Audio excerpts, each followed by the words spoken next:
Assalamualaikum warahmatullahi wabarakatuh.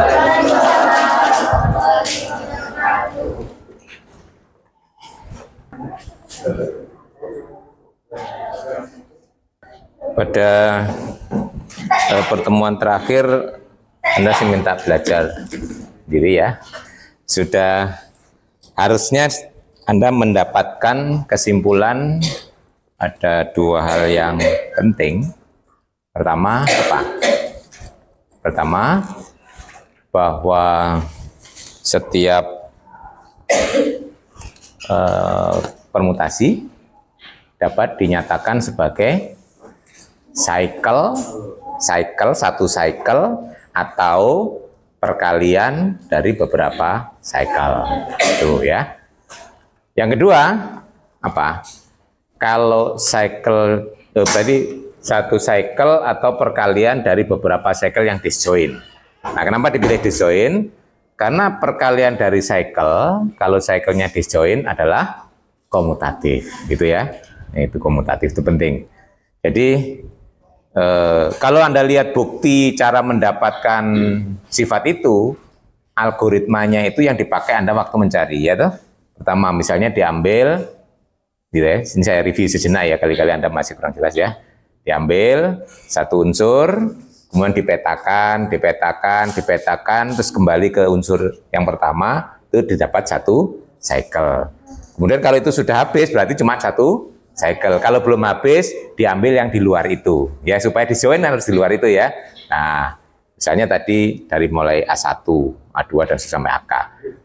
Diambil yang lain, misalnya B1. B1 dipetakan ke B2, B3, dan seterusnya sampai BL. Kemudian kembali ke B1, berarti dapat cycle yang kedua. Setelah itu dilihat lagi, apakah gabungan dari AI tadi dan BJ tadi sudah memenuhi semuanya kan? Nah, kalau memenuhi semuanya, 1 sampai N berarti selesai. Jadi pada saya. Kalau masih belum, berarti masih ada sisanya toh, dimulai lagi gitu ya, sampai habis. Nah, proses ini kalau diteruskan kan mesti habis ya. Nah, karena hingga, permutasinya kan hingga. Nah, itu nanti Anda pakai bukti itu ya dipakai untuk mencari ya. Nah, kalau diberikan permutasi sembarang, caranya begitu, cara memperoleh cycle. Nah, khusus untuk S3 itu semuanya hanya satu cycle ya. Ya, S3. Ya, S3 itu yang dari 123 ke 123 ya. Nah, jadi akhirnya cara menuliskan S3 itu kalau dalam bentuk cycle jadi standar ya. Nah, ini saya review sejenak ya. Biar Anda ingat. Tapi kalau Anda lihat videonya ya di situ sama aja dengan Anda kuliah. Kebetulan video semester yang lalu, ya kuliah yang sebelumnya. Ya, dengan cycle itu akhirnya notasinya jadi standar ya. Jadi mula-mula kalau menuliskan permutasi itu kan ada yang gunakan diagram anak panah ya, mulai pelajaran SMP, kemudian dengan matrik 2 baris. Dengan cycle ya, ini saya review jenak ya. Misalnya kalau di S3 itu anggotanya 6 ya, 6. Saya ambil salah satu saja, misalnya yang 1 ke 2, 2 ke 3, 3 ke 1 ya. Ini kalau ditulis dalam bentuk matriks 1 ke 2, 2 ke 3, 3 ke 1 ini ya. Kalau dalam bentuk cycle 1, 2, 3. Nah, jadi cara menuliskan permutasi paling tidak 3 cara ini. Nanti kalau S4 ya 4 unsur ya. Jadi banyaknya anggota kan N faktorial ya. Nah, itu harus saya dapatkan. Nah, dengan demikian kalau dengan menggunakan notasi cycle S3 itu isinya cuma identitas. Kalau identitas nulisnya begini aja. Kemudian 1, 2. 1, 2 itu artinya 1 ke 2, 2 ke 1, 3 ke 3 ya. Nah, kemudian ini 1, 3, 2, 3, 1, 2, 3, 1, 3, 2 ya. Nah, ini akhirnya standar nulis S3 itu dalam bentuk cycle seperti ini ya. Nanti kalau Anda ingin mencari S4 boleh 24 ya. Silahkan ya. Ya. Oke, ya ini review sejenak. Nah, keuntungannya apa kalau kita punya cycle dan penulisan cycle atau komposisi dari cycle dan disjoin? Nah, sekarang coba perhatikan ini ya. Saya punya anggota S5 saja. S5 atau S4 boleh ya. S5 aja. Misalnya 1, 2, 3, 4, 5. Ini anggota S5. Nah, ini kalau kita tulis misalnya ini alfa ya. Alfa ini kalau kita tulis dalam bentuk garis ya. Ini 1 ke 2, 2 ke 1, 3 ke 4, 4 ke 5, 5 ke 3. Ini kan ya? Nah, ini kalau 2 cycle. Kalau 1 cycle saja dulu ya, misalnya saya punya beta dulu ya, 1 cycle dulu. Beta. Ini aja 1, 2, 3. Nah, 1 cycle dulu sebagai percobaan, nanti kembali ke 2 cycle. 1, 2, 3 ini boleh dianggap sebagai anggota S3. 1 ke 2, 2 ke 3, 3 ke 1. Nah, ini kalau kita pangkatkan ya, pangkat 2. Berarti pangkat 2 itu beta kuadrat ya, beta kali beta. Berarti 1 ke 2, 2 ke 3, 3 ke 1 dikomposisikan dengan 1, 2, 2, 3, 3, 1 ya. Ingat komposisi dari belakang ya. Ini kan 1 ke 2, 2 ke 3 berarti 1 ke 3, 2 ke 3, 3 ke 1 berarti 2 ke 1, 3 ke 1, 1 ke 2 berarti 3 ke 2. Nah, beta pangkat 3 itu sama dengan beta kuadrat beta, ya. Jadi sama dengan ini 1, 3, 2, 1, 3, 2, 1, 2, 2, 3, 3, 1 ya. Jadi kalau Anda peroleh 1 ke 2, 2 ke 1, 1 ke 1, 2 ke 3, 3 ke 2, berarti 2 ke 2, 3 ke 1, 1 ke 3, 3 ke 3. Berarti hasilnya adalah identitas. Kesimpulan apa yang Anda perlu dari sini? Nah, ini beta kuadrat ini, beta pangkat 3 identitas. Nah, order dari beta 3 ya. Terus sekarang ini kan menurut definisi order ya, berarti pangkat positif pertama sehingga dia hasilnya identitas. Nah, sekarang coba lihat dengan melihat beta sebagai cycle. Panjangnya berapa? 3. Ya. Oh, kesimpulannya untuk melihat order suatu cycle, cukup dilihat panjang cycle. Sudah ada yang bisa membuktikan secara umum? Nah, ini saya ingin menggali keuntungan kalau kita menuliskan permutasi dalam bentuk cycle. Ya. Kalau tidak dalam bentuk cycle, mencari order ya begini, dipangkatkan ya. Nah, tapi kalau kita lihat dalam bentuk cycle, cukup dilihat panjangnya. Jadi nanti kalau kita punya cycle panjangnya K, ya, yakinkah Anda ordernya K? Ya. Jadi maksudnya di sini saya perumum, betanya itu sama dengan A1, A2 sampai AK. Nah, apakah order betanya itu K, gitu ya? Nah, yuk ke mandu-mandu. Bagaimana buktinya? Ya, untuk membuktikan order beta itu sama dengan K, berarti harus kita tunjukkan apa? 1, beta pangkat K identitas. Betul.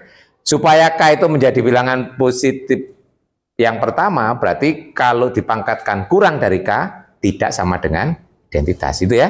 Dan untuk membuktikan ini harus 2 hal yang kita tunjukkan. 1, tunjukkan bahwa beta pangkat K identitas. Yang kedua, misalnya beta pangkat T tidak sama dengan identitas kalau T-nya, nah, gitu ya. Paham ya? Ya, gitu kan? Berarti K itu adalah bilangan bulat positif pertama, ya toh? Yang terkecil, karena kalau lebih kecil lagi tidak sama dengan identitas. Bisa menunjukkan itu? Kalau sudah baca ya harusnya bisa. Kalau belum baca, ini saya review sebenarnya ini materi yang kemarin, tapi saya perkuat ya. Bukan saya nggak percaya dengan Anda gitu ya, saya percaya. Ya, cuma namanya ini penguatan ya, tidak sepanjang yang ya. Oke.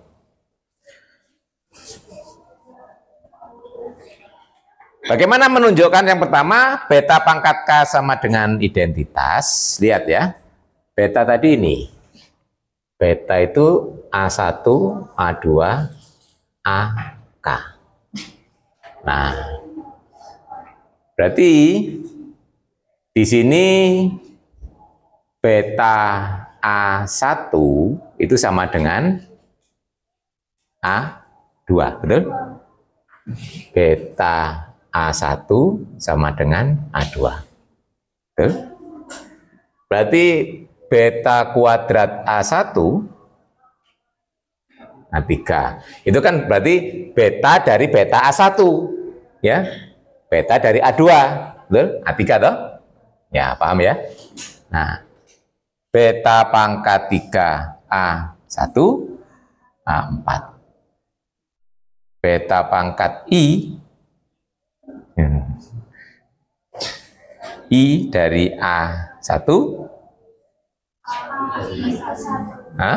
AI plus 1. Tapi ini dikasih mod K ya. Betul? Kalau lewat K kan kembali ke 1 toh? Ya. Betul ya? Nah, berarti beta pangkat K dari A1 betul?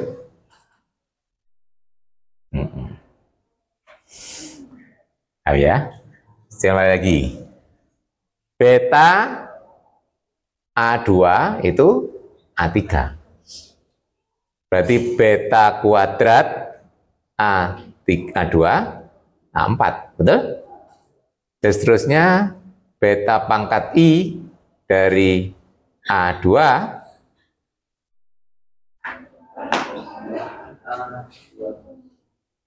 A plus 2 mod K ya. Betul? Nah, berarti beta pangkat K dari A2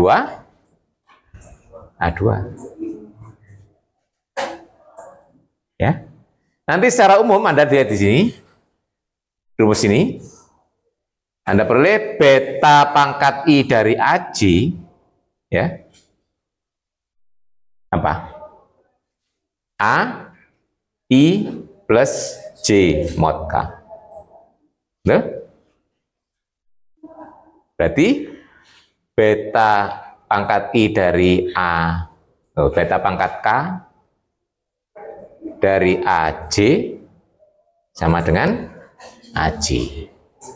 Nah, dari sini kesimpulan kita yang pertama adalah beta K AJ sama dengan AJ untuk semua J mulai 1, 2 sampai K. Betul? Nah, ini kan berarti yang ada di cycle. Ada kemungkinan unsurnya yang bukan di cycle kan? Karena ini anggota, dianggap aja anggota SN. Ada kemungkinan K-nya kurang dari N kan? Ya, berarti bagaimana kalau saya punya A itu anggota himpunan 1, 2 sampai N, tetapi A itu bukan anggota A1, A2 sampai AK, gitu ya. Nah, itu berarti ya. Berarti sisanya ya. Nah, berarti oleh beta dipetakan ke mana? Beta ini kan cycle tadi. Oleh beta dipetakan ke A sendiri tuh. Ingat, kalau kita nulis cycle, kalau nggak tertulis berarti dipetakan ke dirinya sendiri. Contohnya tadi di S2, S3, 1, 2, 3-nya kan nggak tulis. Berarti 3 ke 3, betul ya? Jadi kalau saya mengambil unsur 1 sampai N tetapi dia bukan unsur 1 sampai A1 sampai AK, berarti kan nggak muncul di cycle. berarti dia dipetakan ke dirinya sendiri. Berarti ini beta A sama dengan A. Jadi beta pangkat K, ya, A ya sama dengan A juga toh. Nah, baik yang di sini maupun yang di luar ini semuanya hasilnya dipangkatkan K, hasilnya ke diri sendiri ya. Jadi kesimpulannya beta pangkat K misalnya X kan sama dengan X untuk semua X anggota 1, 2 sampai N. Betul ya? Nah, semuanya.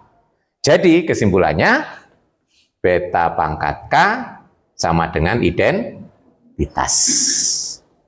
Tuh, baru pembuktian yang pertama ya. Nah, yang kedua, kalau saya punya T ini kurang dari K, tapi bilangan positif, bilangan positif ya. Ini 0 ya, positif, ya enggak 1 nanti kalau ordernya 1 ya, 0 ya. Nah, positif. Kurang dari K, yang penting kurang dari K. Akan ditunjukkan beta pangkat T tidak sama dengan identitas. Kita menunjukkan kalau ada satu unsur tidak dipetakan ke dirinya sendiri, sudah selesai ya, bukan identitas. Kalau identitas kan semua unsur dipetakan ke dirinya sendiri. Nah, kita pakai saja A1, gitu ya. Beta pangkat I A1 itu ini ya. Nah, coba lihat. Beta pangkat I A1 tadi kita peroleh sama dengan A I plus 1 nah, mod K. Nah, sekarang karena T-nya kurang dari K, gitu. Nah, jadi kita perlu apa? Beta pangkat T dari A1 berarti kan A T plus 1. Nah, gitu. Nah, karena T-nya kurang dari K, ini nggak akan pernah sama dengan A1, gitu. Betul? Nah, karena ini mod ya, mod K. Nah, karena T kurang dari K, ya, maka T ditambah 1 mod K tidak pernah kongruen dengan 1. Betul ya? Betul ya? Nggak pernah jadi 1 tuh indeksnya, karena kurang. Ya karena T tambah 1 tetap kurang dari K tambah 1, ya toh? Ini kenapa? Karena ini T tambah 1 tetap kurang dari K tambah 1, betul ya? Nah, berarti nggak pernah 1 ya. Kalau T-nya pernah sama dengan K, bisa pernah sama dengan 1. Ini kan nggak pernah ya. Nah, gitu. Oke. Jadi karena indeksnya nggak pernah 1 ya, akibatnya kita punya jadi B pangkat T A1 tidak sama dengan A1. Betul? Kesimpulan sampai situ ya. Karena 1 saja unsur tidak dipetakan ke dirinya sendiri, berarti bukan identitas. Jadi kesimpulannya beta pangkat T tidak sama dengan identitas. Oke, sampai di situ sudah terbukti. Kalau kita punya cycle yang panjangnya K, maka ordernya adalah K. Itu keuntungan punya cycle. Nah, sekarang kalau seperti ini, yang ini ya, sekarang lebih dari 1 cycle. Nah, coba lihat. Ini ilustrasi. Ini panjangnya 2, panjangnya 3. Ini karena dia disjoin, maka kan komut ya. Jadi kalau alfa dipangkatkan T atau alfa pangkat P gitu ya, berarti kan cycle depan pangkat P, cycle belakang pangkat P, betul ya? Karena ini komutatif. Kalau nggak komutatif nggak bisa begitu ya. Nah, komutatif. Nah, berarti kalau P-nya 2, ini identitas, betul? Karena ini ordernya 2 tuh. Nah, kalau P-nya 3, yang ini identitas. Tapi nggak hanya 2, di depan ini kalau dipangkatkan kelipatan 2, identitas itu ya, pangkat 2, pangkat 4, pangkat 6 ya. Di sini dipangkatkan 3 dan kelipatannya juga identitas ya. pangkat 3, pangkat 6. Nah, berarti kalau dipangkatkan kelipatan depan dan belakang, pasti identitas ya. Itu kan kelipatan bersama. Nah, karena order itu adalah diambil paling kecil, berarti kelipatan paling kecil loh. Nah, itu penjelasannya ya. Kenapa kalau kita punya lebih dari satu cycle ya disjoin, maka ordernya adalah LCM atau KPK dari panjang masing-masing cycle. Nah, itu ya. Itu penjelasannya seperti itu ya.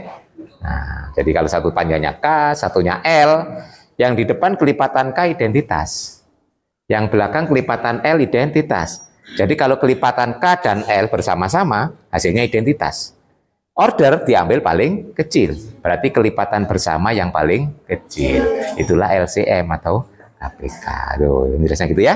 Nah, ini benefit kita punya hasil bahwa setiap permutasi dapat dinyatakan sebagai satu cycle atau produk dari beberapa cycle yang disjoint ya.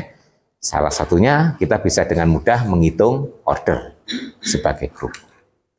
Nah, berikutnya kita nanti akan mendiskusikan benefit lain kalau kita punya cycle tadi ya. Nah, keuntungannya apa? Nah, biasanya suatu teorema itu memang ada keuntungannya ya. Kalau nggak ada keuntungannya, buat apa dibuat teorema gitu ya. Nah, itu tidak matematik. Oke, silakan kalau sebelum kita lanjutkan, kalau ada yang perlu didiskusikan. Ya, silakan.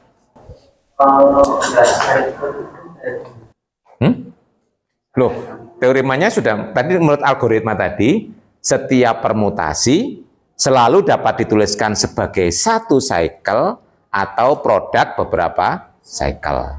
Kan pembuktiannya pakai algoritma saja kan ya? Ambil satu unsur, dipetakan, kembali ke unsur semula, dapat satu cycle. Kalau sudah habis, selesai, dapat satu. Kalau belum habis, ambil unsur yang lain, dipetakan lagi, kembali, dapat cycle yang kedua. Habis belum? Belum habis. Buat lagi ya, sampai mesti habis toh? Karena permutasi kita pada himpunan hingga. Loh, dijamin ya. Jaminan itu setiap permutasi dapat ditulis sebagai satu cycle atau produk dari beberapa cycle. Tuh, berarti kalau sudah itu berarti bisa dilanjutkan sini.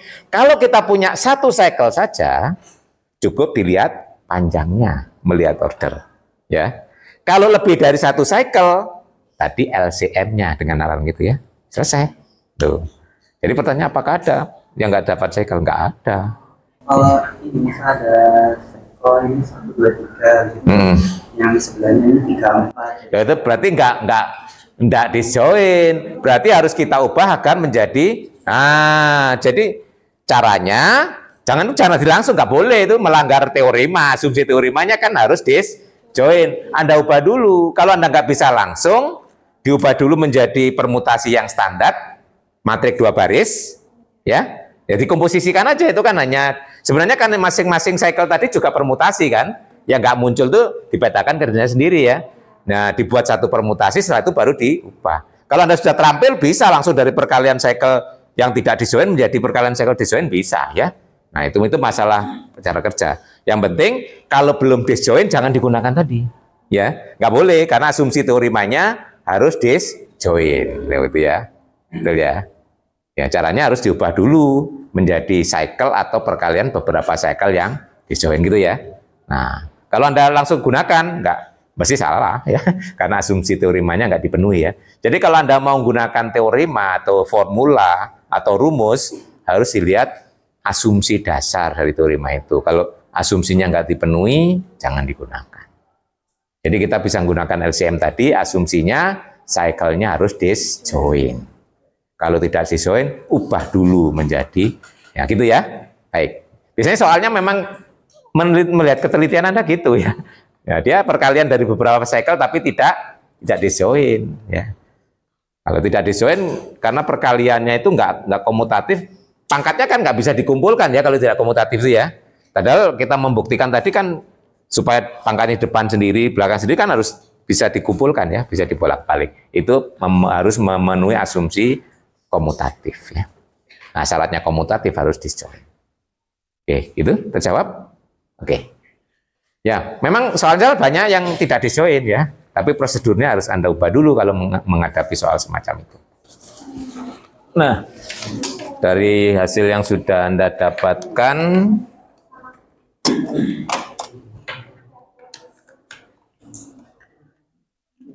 jadi ini produk sudah ya, itu kemudian salah satu kegunaan ini ya, tadi sudah sampai di sini, bahwa kalau kita punya cycle panjangnya K, maka ordernya K, kalau punya perkalian dari disjoint cycle, maka ordernya adalah LCM-nya atau KPK-nya ya. Tuh, tadi penjelasannya udah. Nah, sekarang akan kita lanjutkan. Nah, sekarang keuntungannya apa kalau kita punya cycle lagi yang berikutnya? Nah, ini kita akan membahas peranan dari two cycle, yaitu cycle yang panjangnya 2. Ada yang tahu apa nama cycle yang panjangnya 2? Transposisi, bukan transmat loh ya. Dekat sini. Transposisi. Ada yang tahu lagi sifat istimewa dari transposisi? Transposisi contohnya kalau di S3 itu 1, 2, 1, 3, 2, 3 itu ya. Jadi cycle yang panjangnya 2. Jadi dia nulisnya dibolak-balik sama ya, AB, BA gitu ya. Nah, satu. Yang kedua apa? Inverse-nya dirinya sendiri, gitu ya. Jadi kalau kita punya cycle yang panjangnya 2, misalnya AB inverse ya AB, ya tuh. Itu istimewanya. Nah, sekarang kita lihat kalau kita punya cycle, ya. Anda nanti bisa mengubah cycle ini menjadi hasil kali dari two cycle. Ini nanti akan sama dengan 1, 3, 1, 2. Ya. Ya, paham ya? Nanti secara umum, Anda ini bisa dibuktikan hanya dikomposisikan aja ya. Secara umum, kalau saya punya alfa itu sama dengan A1, A2 sampai AK-1 AK yang panjangnya K. Ini bisa ditulis menjadi A1 AK, A1 AK-1, seterusnya sampai A1 A2 ya. Nah. Jadi kesimpulannya di sini, setiap cycle dapat dituliskan sebagai produk dari two cycles ya. Nah, karena setiap permutasi dapat dinyatakan sebagai produk dari cycle ya. Nah, karena masing-masing cycle dapat dinyatakan produk dari two cycle, kesimpulannya setiap permutasi dapat dinyatakan sebagai produk dari two cycles ya. Nah, itu. Nah, ini yang gunakan itu ya. Jadi tadi satu cycle selalu bisa dinyatakan sebagai produk dari two cycles ya. Karena tadi kesimpulan sebelumnya setiap permutasi dapat dinyatakan sebagai produk dari cycle, masing-masing cycle produk dari two cycle. Berarti kalau digabung ya produk dari two cycle semuanya kan ya. Jadi kesimpulannya setiap permutasi dapat dinyatakan sebagai produk dari two cycles ya. Ini tadi.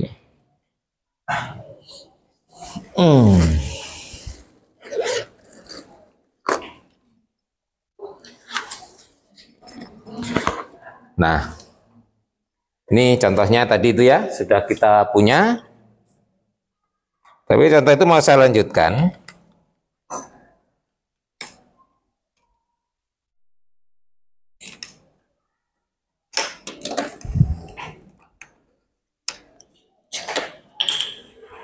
Nah, tapi kalau kita tulis, ini bisa juga ditulis sebagai 1, 3, mungkin saya tulis 2, 3, 2, 3, 1, 2. Saya yakin hasilnya juga sama itu kalau Anda proof ya. Silakan dicoba, dicek kalau nggak percaya ya. Nah, jadi ini juga ya, ini bisa. Ini nanti juga bisa disisipi lagi. Di antaranya ini, misalnya A1AK, di sini saya tambah lagi, misalnya A1, A2, A1, A2, baru A1, AK-1, seterusnya sampai A1, A2. Ini akan coba cek nanti kembali ke sini lagi sama, ya. Nah, artinya di sini penulisannya tidak tunggal, ya. Nah, tapi hati-hati di sini. Ini saya menuliskan 2 mulai ya. Ini jadi 4. Ada yang bisa menuliskan jadi 3? Nah, kalau ada, saya kasih hadiah. Ya.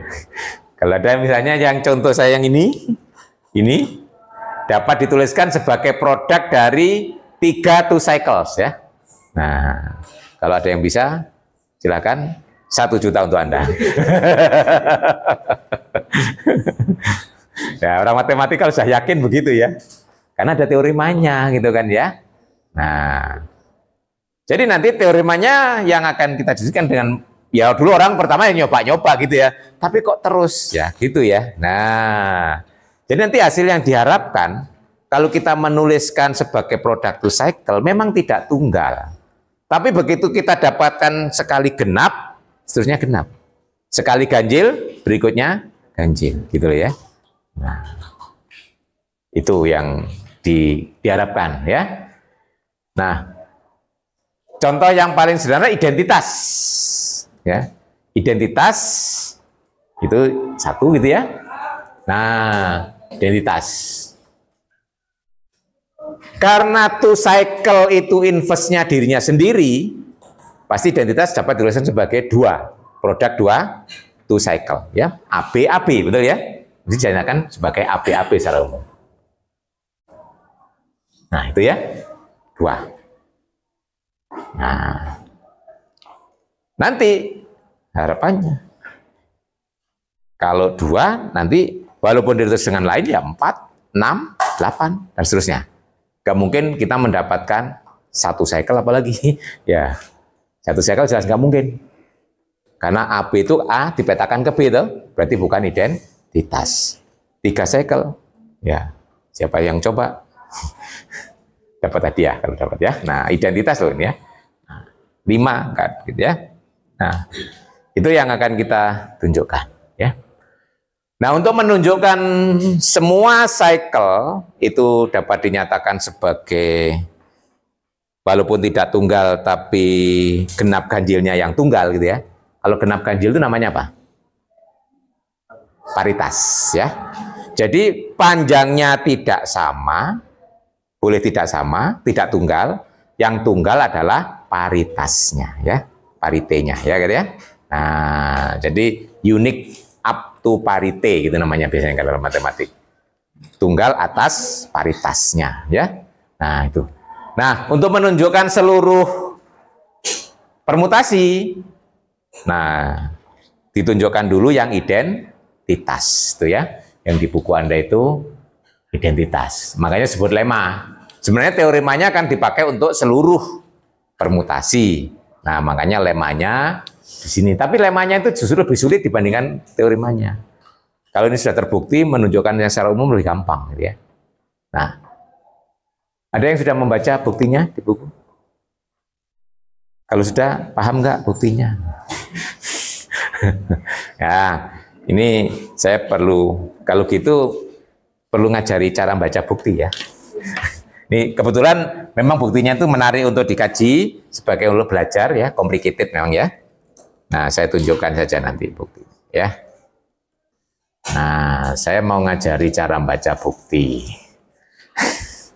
Ini siapa yang sudah membaca? Yang sudah saja dulu. Ini kan topiknya ini malam hari ini ya. Nah. Oke, ini cara membaca bukti di matematik ya.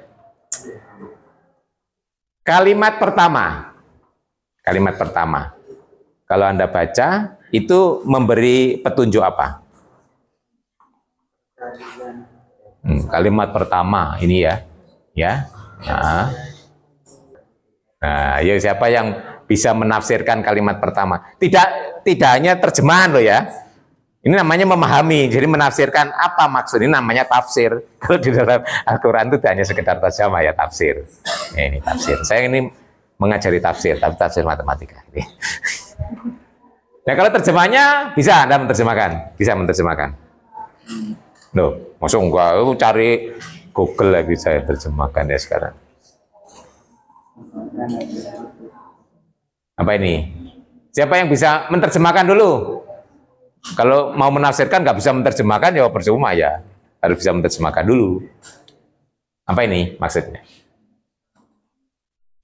Andaikan ada atau terdapat produk beta 1 sampai beta R, nah sebanyak ya of a number, odd number itu sebanyak ganjil ya. Two cycle adalah identitas. Nah, andaikan terdapat, ini kalau terjemahan bebas ya, andaikan terdapat perkalian sebanyak ganjil dari two cycle yang menghasilkan identitas. Berarti mengisyaratkan apa kalimat itu? Bukti pakai kontradiksi, gitu ya. Jadi sebenarnya ini sama akan kita buktikan dengan kontradiksi gitu ya. Jadi buktinya ini pakai bukti kontradiksi. Kan ini mau dibuktikan kan kalau kita bisa menuliskan ini kan selalu genap. Selalu berarti diandaikan ada. Loh, diandaikan ada yang ganjil loh ya. Loh, itu ya. Betul ya. Itu cara membaca ya. Membaca matematik itu gitu, penuh dengan tafsir. Satu kalimat itu maknanya banyak ya. Nah, andaikan Nah, andaikan, jadi soal ini andaikan ada yang ini sepanjang ganjil. Nah, sepanjang ganjil itu kan mulai 1 ya toh. Nah, berarti bisa 1, 3, 5, 7. Nah, sekarang clearly tidak 1 R-nya. Nah, kenapa? Tadi sudah saya sampaikan Pak Eri. Kalau R-nya 1 berarti identitas sama dengan AB, betul ya? Berarti kontradiksi dengan pengertian identitas karena cycle AB itu artinya A dipetakan ke B ya toh. Berarti kalau 1 jelas kontradiksi lagi. Berarti tidak 1. Berarti minimal 2 ya. Atau 3 lah kalau misalkan ganjil ya. Nah, terus berarti enggak 1. Sebut saja misalnya beta 1-nya AB. Ya, itu sebut saja. Beta 1-nya AB. Now, sekarang diobservasi bahwa harus apa? Apa ini? Two cycle BI dengan I harus memuat A. Jadi gini, kan kalau dimisalkan beta 1 sama dengan AB, nanti harus ada beta berikutnya, beta I, ya mulai 2, 3, dan seterusnya, yang memuat apa? A. Paham ya? Jadi, di sini, kalau kita sudah dimisalkan beta 1-nya itu sama dengan AB, ya, nah, ya sini ya.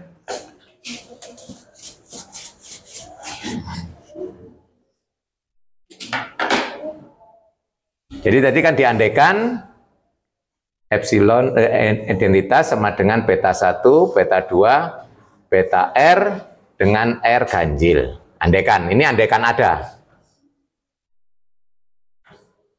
Ada ini, perkalian ini gitu ya. Nah, jadi jelas yang pertama, R tidak sama dengan 1, oke. Kalau 1, kontradiksi ya. Nah, kalau tidak 1 berarti kan mulai mesti ada terusannya.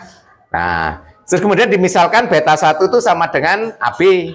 Nah, klaimnya pasti ada beta berikutnya ya beta I yang memuat A. Gitu ya.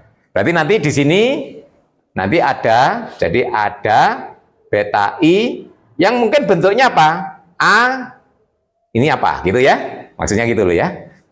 Dengan I-nya ya mungkin mulai 2 dan seterusnya. Kan nggak mungkin 1 gitu ya. Paham sampai situ ya? Nah, andaikan tidak gitu kan ya. Andaikan tidak. Andaikan tidak ada yang memuat A. Apa kesimpulannya? Andaikan semuanya setelah beta 1 itu tidak ada yang memuat A. Terus apa kesimpulannya? Kalau di sini nggak ada A-nya semua.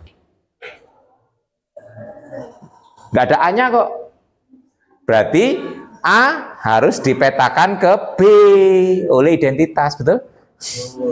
Iya. Andaikan tidak ada, gitu ya. Nah, tidak ada gini kan mau ada ya. Tidak ada, berarti mulai kan kita memetakan mulai belakang toh, di sini toh. Kan nggak ada A-nya, berarti A ke A, A ke A, A ke A. Baru oleh yang pertama A ke B.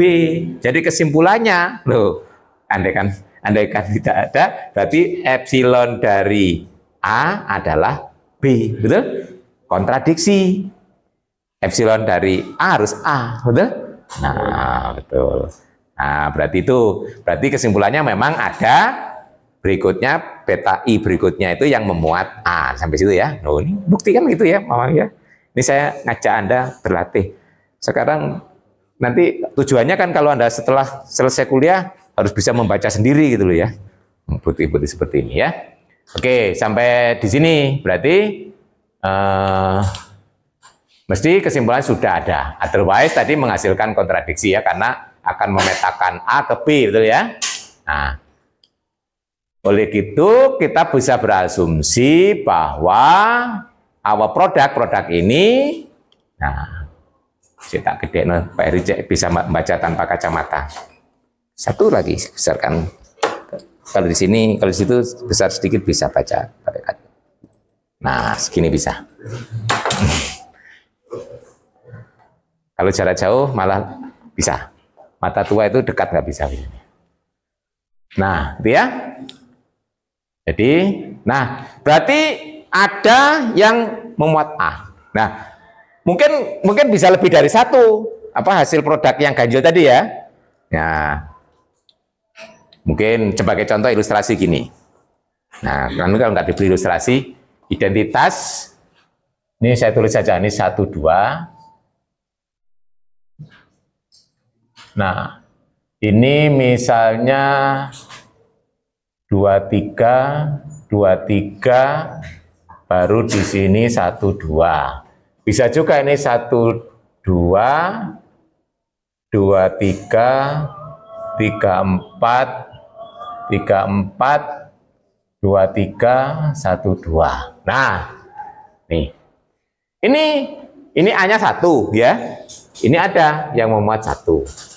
Tapi ada juga, oh ini enggak, ini 1, 4 aja.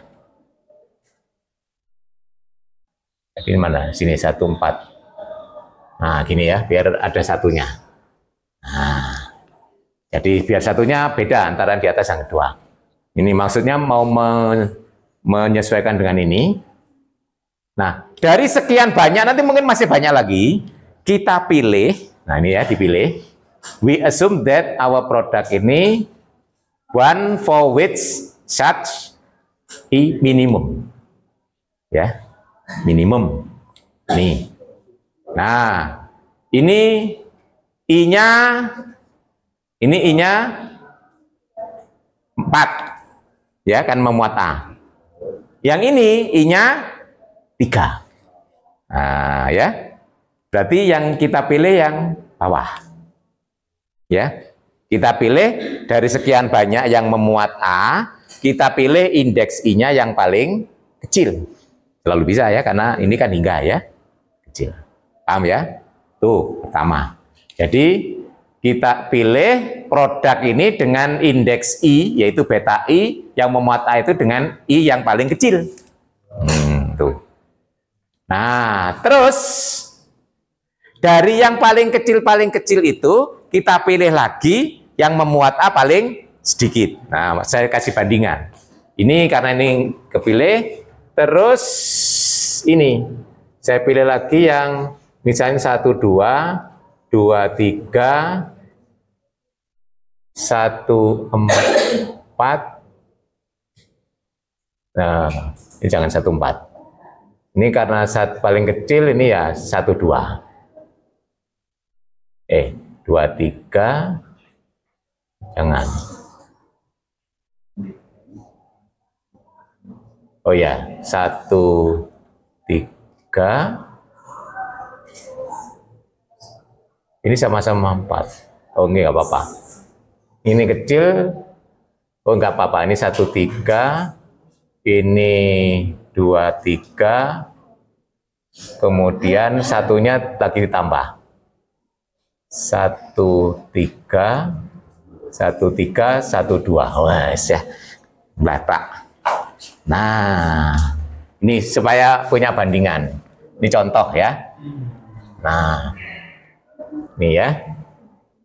Nah, jadi yang memenuhi kriteria pertama, nih, indeks yang kecil, ini dan ini, ya toh? Tapi dari ini dan ini yang kita pilih, yang memuat A paling sedikit. Jadi ada 2 pertimbangan ya. Jadi kalau kita melakukan sortir itu 2 kali sortir. First key, second key gitu ya. First key-nya kita pilih indeks paling kecil, I-nya.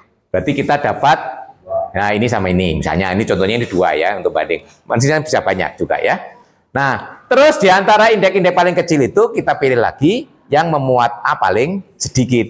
Contohnya yang ini memuatannya 1, 2, 3, 4. Ini 1, 2, 3, 4, 5, 6 ya. Berarti kita pilih yang atas ini, ya, yang tengah. Nah, gitu loh ya Mas ya. Jadi tadi kan ada ya, ada yang memuat BI. Berarti I-nya kita ambil paling kecil, di antara yang paling kecil itu kita pilih yang paling sedikit A-nya, ya, gitu ya. Nah, jadi yang kita pegang itu nanti yang untuk menghasilkan kontradiksi. Jadi yang mau kita pakai nanti adalah bentuk perkalian dengan indeks I paling kecil dan memuat A paling sedikit, gitu ya, itu pakai pedoman gitu ya. Nah, dijamin masih ada gitu ya. Nah, tuh. Oke. Nah, sekarang karena dia tidak 1 berarti minimal 2 kan ya. Nah, sekarang misalkan I-nya 2. Apa yang diperoleh? Berarti beta 2 sudah memuat A ya. Beta 2 sudah memuat A. Jadi di sini nanti beta 2-nya bentuknya sudah A memuat sesuatu gitu ya, beta 2-nya. Nah, kalau I-nya 2. Kalau I-nya 2 berarti beta 2 itu memuat A. Gandengannya apa? Bisa B atau bisa selain B. Nah, makanya di sini ada 2 kemungkinan. Beta 2-nya itu bisa AB, berarti titik-titiknya B, atau bisa dalam bentuk AC, C-nya beda dengan B. Ya. Jadi nanti beta 2-nya, nanti beta 2 ada 2 kemungkinan. Bisa dalam bentuk AB atau AC dengan cara C tidak sama dengan B, itu ya. Nah, sampai situ paham ya? Ini cara baca bukti.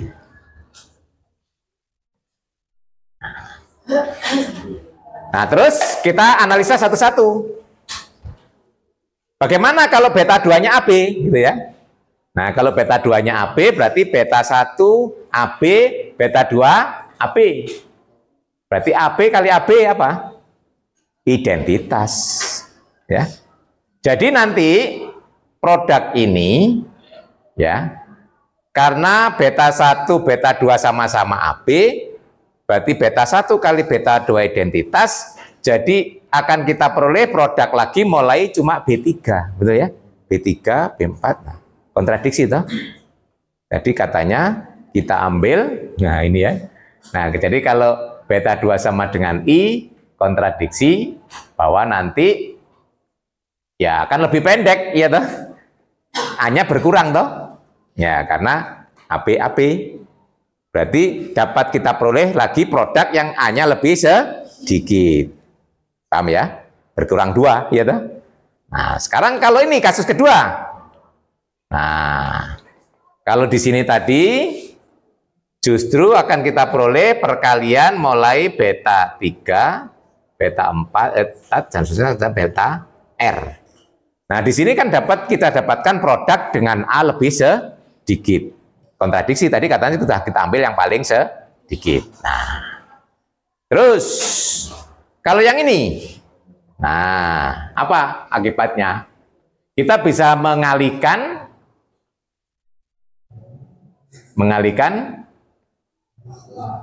AB dengan AC, ya. Nah, ini beta 1, beta 2 itu berarti AB dikalikan AC. AB dikalikan AC. Itu kalau menurut cycle tadi ini jadi apa?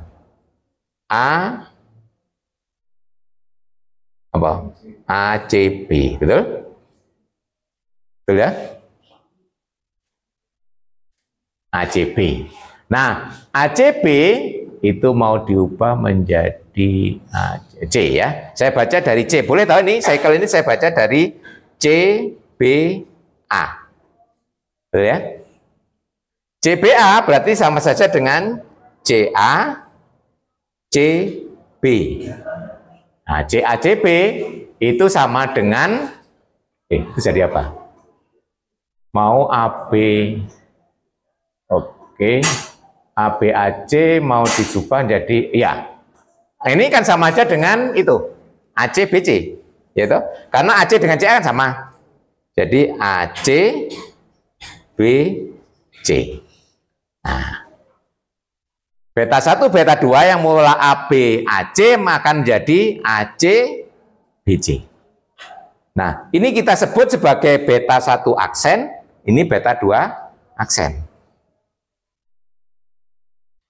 Nah, aksen. Berarti E tadi dapat kita tulis sebagai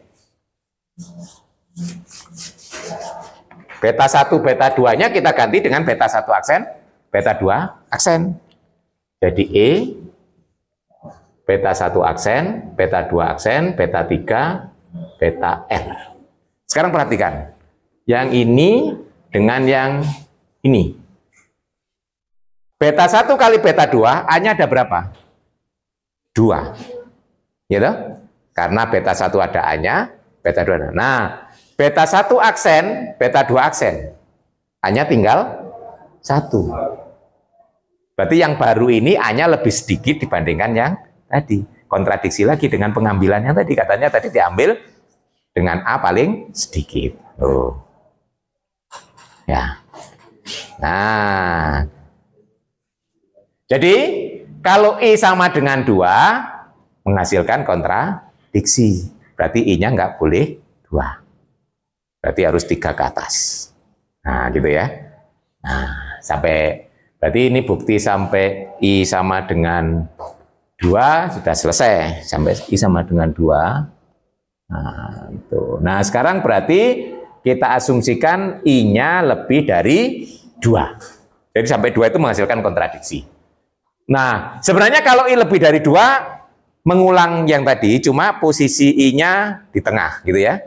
Nah, jadi sekarang dimisalkan beta I-nya itu ya lebih dari 2, artinya nanti kita bisa ada BI-1. Ya. Nah, ini sekarang kalau I lebih dari 2, berarti epsilon tadi begini, beta 1, beta 2. Nah, di sini nanti ada beta I, ya, yang memuat A yang pertama, ya toh. Di sininya nggak ada A-nya setelah beta 1 ya, beta 2, beta 3 dan sampai beta I-1 tidak memuat A. Yang ini memuat A, yang ini sampai sini tidak memuat. Betul ya? Berarti yang ini baru memuat A, yang pertama. Itu maksudnya. Nah, betulnya beta I plus 1, beta R, gitu ya. Sampai sini itu indeksnya salah menurut saya ya. Ini maksudnya. Jadi ini adalah indeks I pertama yang memuat A setelah beta 1. Berarti mulai beta 2 sampai beta I-1 tidak memuat A. Nah, ini sebenarnya kemudian berikutnya mengikuti pola tadi. Jadi dimisalkan ini yang beta I-nya itu adalah dalam bentuk AC, C-nya bisa sama dengan B, bisa tidak, gitu ya. Nah, tuh sampai di situ ya. Berarti ini sudah pemisalan beta I memuat beta I itu adalah I pertama yang beta I-nya itu memuat A setelah beta 1 gitu ya. Nah, paham dari situ ya? Terus kita akan klaim ya bahwa beta sampai I-1, jadi beta I-1 itu does not, benar, beta I-1 tidak memuat A, tetapi harus memuat C. Ya, gitu ya. Jadi sini, ini beta I-1 kan tidak memuat A. Nah, klaimnya adalah beta I-1 harus memuat C. Itu ya. Nah, jadi beta I-1 itu memang dari definisi I-nya I yang pertama berarti tidak memuat A, tetapi harus memuat 1. Otherwise, nah jadi otherwise itu maksudnya kalau andaikan beta I tidak memuat C, apa akibatnya? Beta I tidak memuat C, I-1 tidak memuat C, berarti kan tidak memuat A, tidak memuat C. Berarti dia dengan beta I disjoin. Berarti bisa tukar tempat. Berarti nanti kasusnya akan sama, tidak memuat C semua. Akhirnya beta I berjejer dengan beta 1. Nah, ini sudah kembali ke kasus I sama dengan 2. Menghasilkan kontradiksi ya. Nah, itu maunya ya. Jadi kalau beta I-1 tidak memuat C, ini bertukar tempat. Nanti sini juga tidak memuat C, bertukar tempat, akhirnya beta I jejer dengan beta 1. Berarti kembali ke kasus I sama dengan 2. Kontradiksi. Ya, berarti kesimpulannya beta I-1 harus memuat C. Sampai situ ya. Nih, berarti harus memuat C. Oke, tinggal sedikit lagi. Kalau memuat C, apa akibatnya? Nah, sebenarnya analisanya sudah sama dengan kasus sebelumnya. Nah, berarti beta I-1 dikalikan beta I harus berbentuk DCAC ya, karena beta I-1 kan AC tadi ya, beta I-nya. Nah, berarti beta I-1 harus ada C-nya, gitu. Berarti beta I-1 berarti harus berbentuk DC. D-nya apa? Ya, sembarang gitu ya nanti ya, bisa dianalisa. Yang jelas D tidak boleh sama dengan A, karena sudah ada asumsi I itu adalah two cycle pertama yang memuat A, ya.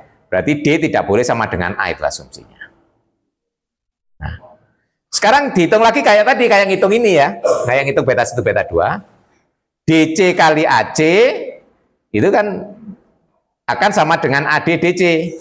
Ya, tinggal ngitung aja DC kali AC ya, pakai masuk DC AC itu kan sama ada, kita balik dulu ya, CD CA sama dengan CAD, betul ya? Nah, terus kita mau mengarahkan menjadi perkalian D ada D ya. Ini kan bisa kita baca sebagai DCA. Berarti sama dengan DA DC.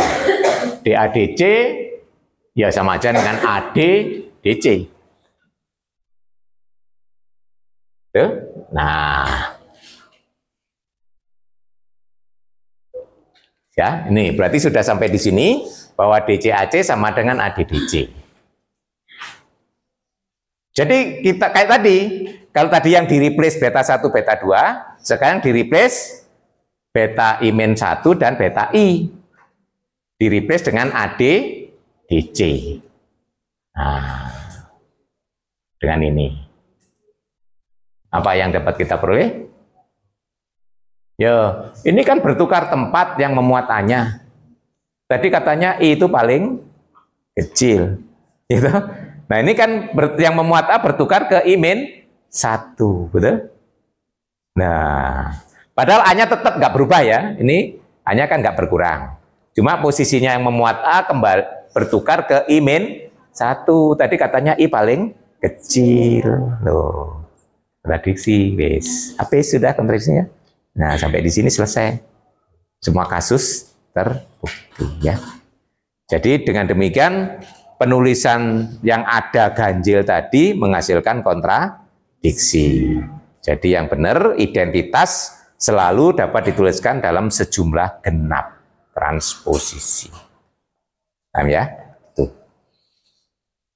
Lumayan ya baca bukti itu ya. Kalau membaca seperti itu, baca matematik itu harus dicermati per kalimat per kata, gitu ya. Sambil coret-coret gini ya. Yang di situ nggak ada ditambahkan coretannya, itu memperjelas yang ada di situ, gitu ya. Jadi Pak Eri nggak membuktikan tapi ngajari Anda membaca bukti ya. Itulah cara membaca bukti. Nanti harapannya kalau sudah kuliah selesai, Anda baca buku bisa baca sendiri, gitu ya.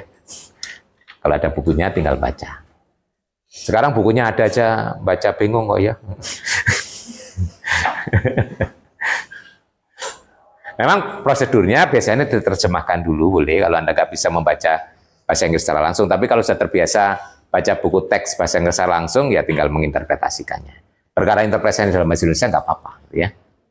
Nanti kalau Anda sudah sering membaca buku teks matematik itu ya, tanpa harus diterjemahkan sudah bisa menangkap isinya. Karena bahasa matematik itu ya sederhana ya, dibandingkan bahasa novel ya. Oke, nah kemudian untuk membuktikan setiap permutasi itu kalau dulu dalam hasil kali transposisi itu selalu genap atau selalu ganjil, kita bisa menggunakan ini, gitu ya, menggunakan lemma ini, ya. Kembali ke, ya ini kita tadi sudah membuktikan lemma yang ini. Nah, sekarang ini teoremanya bahwa setiap permutasi kalau kita dapat mengekspresikan sebagai perkalian dari 2 cycle dengan panjang satunya R, satu panjangnya S, maka R dan S itu sama-sama ganjil atau sama-sama genap, gitu ya. Ini yang itu ya. Jadi panjangnya boleh tidak sama, tapi yang penting di sini R dan S ini both ya. Jadi keduanya sama-sama genap atau sama-sama ganjil, gitu ya. Nah, kalau ini buktinya malah lebih sederhana. Kita tinggal memakai tadi lemma tadi ya. Oke. Nah, jadi kalau alfa itu punya 2 ekspresi, yang satu itu gamma S, yang satu lagi beta 1 sampai beta R. Nah, ini kalau kita kalikan inverse-nya ini ke kiri, kan jadi identitas toh. Jadi beta 1, beta 2, beta R, saya kalikan dengan gamma 1, gamma 2, gamma S inverse, sama dengan identitas. Ya. Nah, ini gunakan Stokes teorem ya. Nah, berarti beta 1, beta 2, beta R ini gamma S inverse, gamma S-1 inverse, terusnya sampai gamma 1 ya. Inverse. Inverse dari transposisi adalah dirinya sendiri. Jadi ini beta 1, beta 2, beta R, gamma S-1 sampai gamma 1. Nah, yang ini ada berapa banyak transposisi? R tambah S, ya. Ya. Nah, tadi katanya identitas selalu dituliskan dalam genap. Jadi kesimpulannya R ditambah S genap. Nah, kalau R ditambah S genap, berarti R dan S harus sama-sama genap atau sama-sama ganjil. Kalau satu genap, satu ganjil ditambahkan ganjil ya. Nah, gitu. Paham ya? Jadi kesimpulannya sini R dan S harus sama-sama genap atau sama-sama ganjil sesuai dengan ya. Oke, jadi sampai di sini Bagaimana kita menuliskannya? Yang penting dapatnya mesti selalu genap atau selalu ganjil. Nah, karena kita menuliskannya selalu genap atau selalu ganjil, maka genap dan ganjil dapat dipakai sebagai identitas. Seperti Anda kan selalu laki-laki, selalu perempuan ya. Nah ya kan nggak bisa berubah-ubah tuh. Kadang laki-laki, kadang perempuan kan nggak ada. Nah makanya laki-laki perempuan dianggap sebagai suatu identitas. Masuk dalam KTP. Nah, jenis kelamin kan ya. Nah, ini nanti dipakai jenis kelamin dari apa? Jenis kelamin. Ini yang kita bicarakan apa sih tadi? Permutasi. Jadi permutasi itu kalau dituliskan dalam hasil kali transposisi selalu genap atau selalu ganjil. Jadi genap ganjil sebagai jenis kelaminnya permutasi gitu ya. Nah, ya toh? Karena konsisten kan? Seterusnya. Jadi nanti permutasi yang dapat kita tuliskan sebagai sejumlah genap transposisi kita sebut permutasi genap. Kalau kita dapat menuliskan sebagai sejumlah ganjil transposisi kita sebut permutasi ganjil. Di sini ada dua macam permutasi, ada permutasi genap, ada permutasi ganjil. Nah, sekali saya tanya, kalau di SN, ya, SN itu kan anggotanya sebanyak N faktorial. Berapa banyak yang ganjil, berapa banyak yang genap? Separuh. Kenapa kok separuh? Bisa menjelaskan? Oh, teorimanya. Ya, teorima itu diberi penjelasan gitu ya. Nah, penjelasannya gimana? Oke, kalau saya ambil sembarang permutasi genap, saya kalikan dengan satu transposisi, misalnya saya kalikan dengan 1, 2 gitu ya. Misalnya saya punya alfa, itu genap. Saya kalikan dengan 1, 2 jadi apa? Ganjil, betul? Karena ditambah 1 toh? Ganjil. Berarti kesimpulannya, banyaknya yang genap lebih kecil atau sama dengan banyaknya yang ganjil. Kalau saya ambil sembarang beta ganjil, saya kalikan dengan 1, 2, jadinya genap. Berarti banyaknya yang ganjil lebih kecil atau sama dengan banyak yang genap. Kesimpulannya harus sama. Karena banyak yang ganjil lebih kecil sama dengan banyak yang genap, lebih kecil sama dengan yang ganjil ya. Jadi yang ganjil dan yang genap harus sama banyak. Karena yang ganjil dan genap sama banyak, padahal gak mungkin kadang ganjil kadang genap, berarti kan? Ya berarti yang ganjil dan genap separuh dari totalnya, betul ya? Nah, makanya nanti yang ganjil sebanyak setengah N faktorial, yang genap juga sebanyak setengah N faktorial. Nah sekarang perhatikan, kalau ganjil dikalikan dengan ganjil hasilnya transformasi permutasi loh. Permutasi ganjil dikalikan bukan bilangan ganjil. Ini kita kan konteksnya ruang lingkupnya permutasi ya. Permutasi ganjil dikalikan dengan permutasi ganjil hasilnya genap ya. Sebanyak ganjil dijajar berarti sebanyak genap toh. Nah, tapi kalau genap dikalikan genap hasilnya juga genap. Berarti kalau himpunan permutasi genap terhadap operasi komposisi close, betul ya? Himpunan transformasi ganjil terhadap operasi komposisi tidak close, betul? Nah, berarti yang well defined operasi komposisi itu pada himpunan transformasi genap, betul ya? Yang ganjil lupakan. Jadi yang ganjil tidak akan mungkin jadi grup. Yang genap mungkin jadi grup karena genap dioperasikan genap hasilnya tetap genap. Berarti operasinya well defined di situ ya.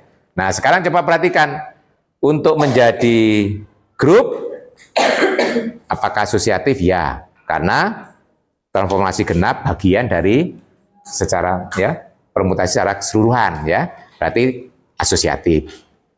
Apakah identitas masuk di himpunan transformasi genap, permutasi genap? Ya. Tadi ya sudah kita bicarakan identitas. Inverse dari permutasi genap juga genap, betul ya? Nah, jadi himpunan permutasi genap merupakan grup terhadap operasi komposisi. Karena dia himpunan bagian dari SN, maka dia subgrup dari Sn. Ya, itulah yang kita sebut himpunan grup alternating, simbolnya AN. Ya, itu ya, AN. Nah, jadi tadi kalau Anda tanyakan A3, nah, A3 itu berarti anggotanya separuh dari S3. Yang masuk A3 itu apa? Identitas 123, 132 ya. Nggak dijawab gitu tadi. Jawab, pinter. Tapi saya nggak yakin yang mencari A4. Ada 12 harusnya jawabannya ya.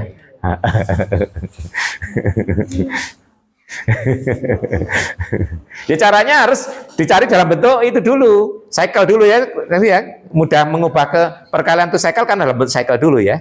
Nah, tapi di buku ada kok ya, A4.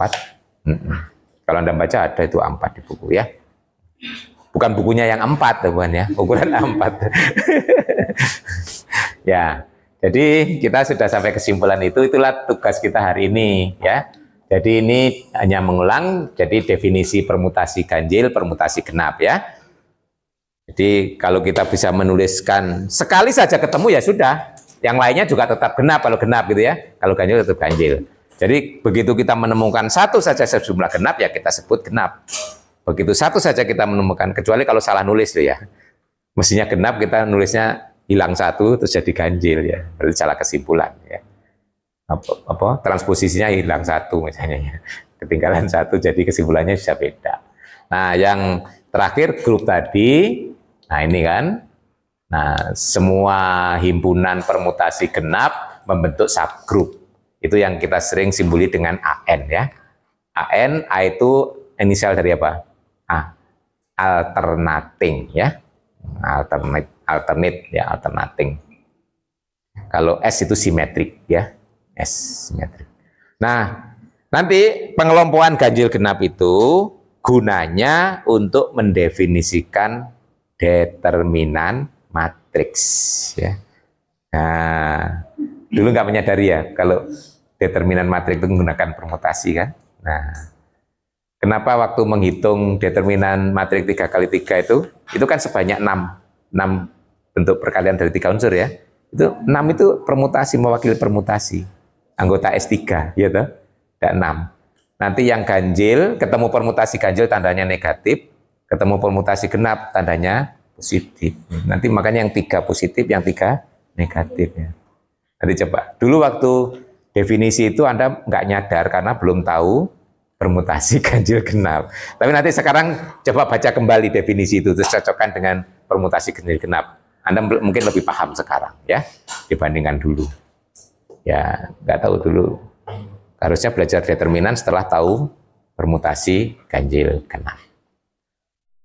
Oke, itu jadi kita sudah sampai pada apa itu alternating subgroup of Sn ya. Nah, silakan kalau ada yang perlu didiskusikan, wis ngantuk. Mesti moco definisi baca bukti barang sing ngantuk ya. Tadi bukan Pak Eri yang demo loh, tapi Pak Eri ngajak Anda baca bukti ya.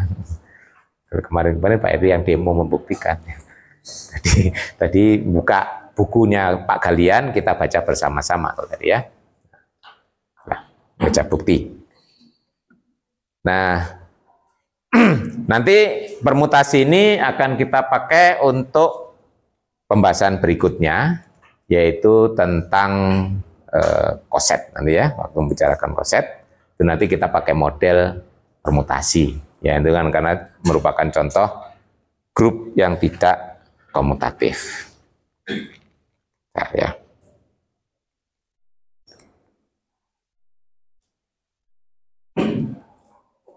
Masih ada waktu kalau ada yang perlu didiskusikan ya. Kalau misalkan permutasi A itu hasil dari operasi nikel 123 sama 45. Nah itu kan isinya tuh ada 5 angka. Nah itu 5 itu apa namanya? 1, 2, 3, 4, 5 ya.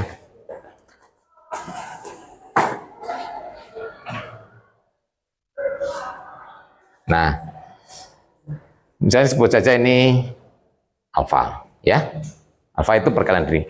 Yang pertama kita tafsirkan, ini alfa ini bisa kita anggap sebagai anggota Sn dengan N minimal 5. Ini bisa anggota S5, tapi S4 nggak mungkin karena ada 5 ya. Ini alfa bisa menjadi anggota S5, S6, S7 dan seterusnya boleh. Anggota S10 juga boleh. Kalau menjadi anggota Sn dengan N lebih dari 5, artinya selebih dari 5 dia akan dipetakan ke dirinya sendiri itu ya.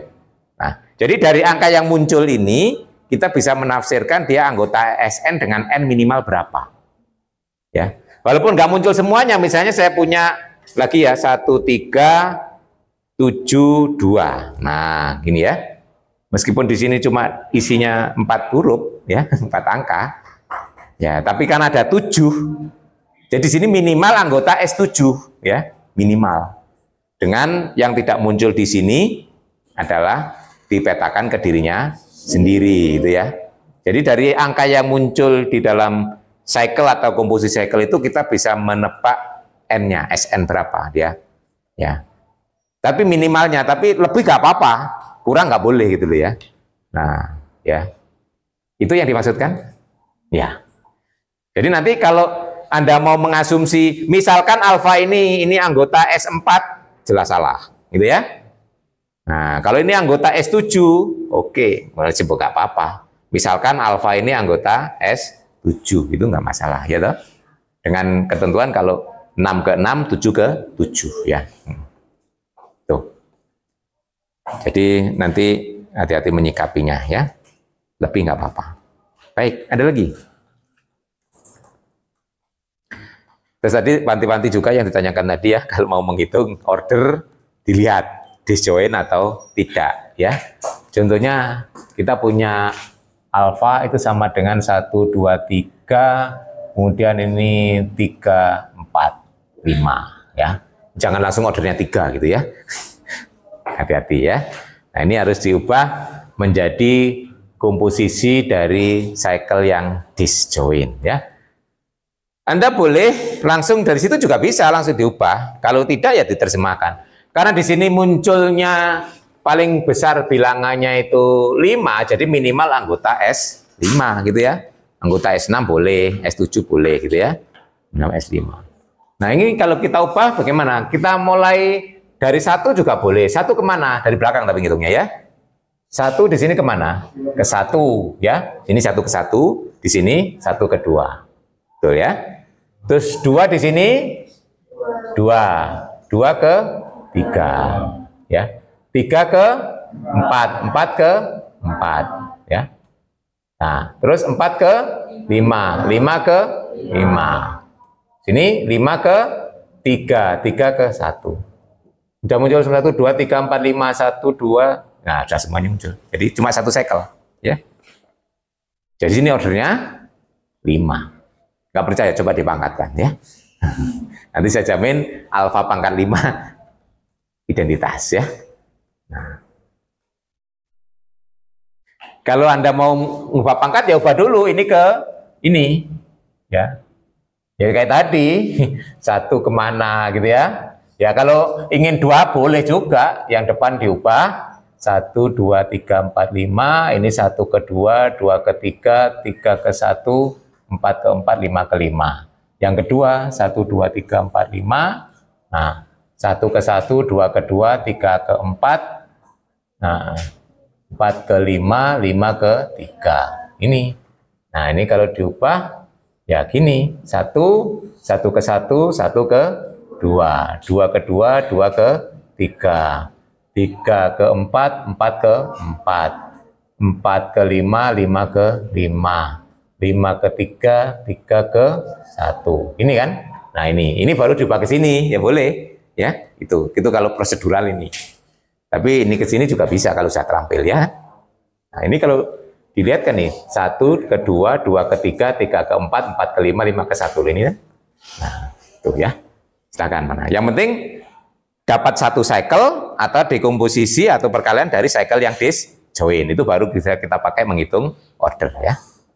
Kalau ini kalau terus kalau pakai tadi kan jadi ordernya 3 ini 3, 3, Kalau nggak menyadari bahwa ini disjoint atau tidak gitu ya. 3 LCM dari 3 dan 3 loh, salah kesimpulannya kan. Oke. Tuh, kalian bingung tadi. Ini memperjelas jawaban yang tadi ya. Oke. Lagi? Nah, kalau tidak ada, topiknya apa lagi pekan depan? Dihedral. Kemarin sudah saya beri sedikit pengantar ya. Yang Anda baca yang di bab sebelum grup, pengantar ke grup itu, di bukunya Galian itu ada dihedral. Sudah baca kan? Ya, dihedral itu, saya ulangi lagi, pelajaran Anda di SMP. Yaitu berkenaan dengan simetri putar dan simetri lipat. Ya, nah, ya. Pelajaran SMP ya. Kebetulan kalau di bukunya Galian yang dipakai adalah persegi. Berarti persegi itu punya 4 simetri putar dan 4 sumbu. Simetri kan ya? Yang vertikal, horizontal, diagonal pertama, diagonal kedua. Jadi kalau 4 rotasi dan 4 sumbu kita kumpulkan jadi anggotanya 8. Nah, 8 unsur itu kita kumpulkan jadi satu himpunan. Disebutnya D4. Ya, D4 itu berarti anggotanya 8. Tuh, nanti operasinya apa? Ya seperti di SMP dulu, dilanjutkan komposisi ya toh. Nah, jadi misalkan itu transformasi pertama dilanjutkan transformasi kedua. Misalnya setelah diputar direfleksikan terhadap sumbu gitu ya. Nah, itu hasilnya mesti salah satu di antara 8 tadi ya. Nah, itu silakan baca. Nanti pekan depan kita akan diskusi lebih jauh itu sampai mengabstraksikan ya. Kalau tadi kan konkret ya, nanti jadi dihedral yang abstrak itu bagaimana gitu ya. Sampai kita bisa merumuskan dihedral tanpa harus melihat gambar. Nah, jadi orang matematika biasanya gitu kalau belajar aljabar terutama ya. Dari yang konkret diabstrakkan, setelah itu bekerja dengan abstrak tanpa harus yang konkret gitu ya. Nah itu. Nah kita nanti pakai yang di bukunya kalian aja, mulai dari yang persegi karena sudah ada ya. Yang kalau Anda baca di situ. Nah, gunanya apa? Ini nanti kita akan punya model lagi selain SN, yaitu DN. Ya. DN itu anggotanya 2N. Kalau SN, N faktorial. Supaya N faktorial dan DN itu anggotanya sama, N-nya berapa? 3. Kalau 3, S3 itu 6, D3 juga 6. Nah, artinya apa? Kalau kita punya himpunan yang anggotanya sama, memungkinkan kita membuat korespondensi satu-satu. Nanti kita akan membandingkan grup ya SN, S3 dan grup D3. Di S3 ada operasinya yaitu komposisi. Kalau di D3 dilanjutkan yaitu komposisi tapi dilanjutkan. Ya, pertanyaan nanti kalau kita membuat korespondensi itu kan fungsi ya toh. Nah, kalau saya ambil 2 unsur di S3, dikomposisikan dulu, baru difungsikan, ya. Berarti kan ini dikomposisi, ada ketemu hasil, difungsikan satu hasil ya. Coba dipikirkan yang lain, masing-masing unsur dipetakan dulu, hasilnya kan unsur di D3, gitu. Setelah itu dioperasikan, berarti dilanjutkan. Apakah hasilnya sama? Ya, dikomposisikan dulu baru dipetakan dulu baru dilanjutkan, ya toh?